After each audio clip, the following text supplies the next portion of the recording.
Hello बच्चों, कैसे हैं आप सभी। उम्मीद करती हूँ आप सभी बहुत अच्छे से होंगे। कक्षा की शुरुआत करते हैं और पाठ है विशेषण यानी एडजेक्टिव।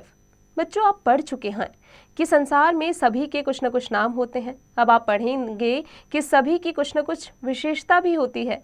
आओ चित्रों एवं उदाहरणों के माध्यम से समझे। सुंदर फूल, भूरी बिल्ली, लाल सेब, वीर सैनिक, 3 तितलियां।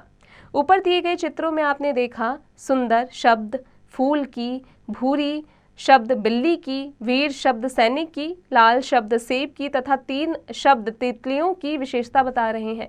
ये सभी शब्द संज्ञा या सर्वनाम की विशेषता बताते हैं कि वह कैसे हैं तथा कितने हैं। आओ जाने। फूल कैसा है? सुंदर। बिल्ली कैसी है? भूरी। सैनिक कैसा है? वीर। सेब कैसा है? लाल। तितलियां कितनी हैं? 3। यानी आपने देखा ऊपर लिखे सभी उदाहरण गुण दोष बताने वाले हैं, अतः सरल शब्दों में कहा जा सकता है संज्ञा या सर्वनाम शब्द की विशेषता बताने वाले शब्द विशेषण कहलाते हैं।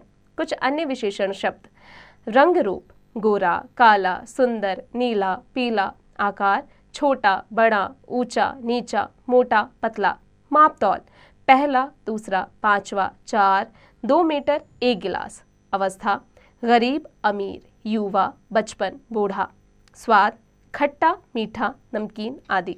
मुख्य बातें: संसार की प्रत्येक वस्तु की कुछ न कुछ विशेषता होती है। संज्ञा या सर्वनाम की विशेषता बताने वाले शब्द विशेषण कहलाते हैं। विशेषण शब्द संज्ञा शब्दों के बारे में बताते हैं कि वह कैसा है, कितना है।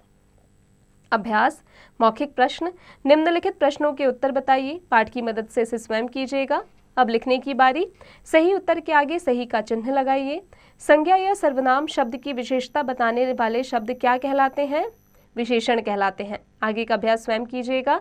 नीचे दिए चित्रों के लिए उचित विशेषण लिखिए। बच्चों, इसका अभ्यास स्वयं कीजिएगा।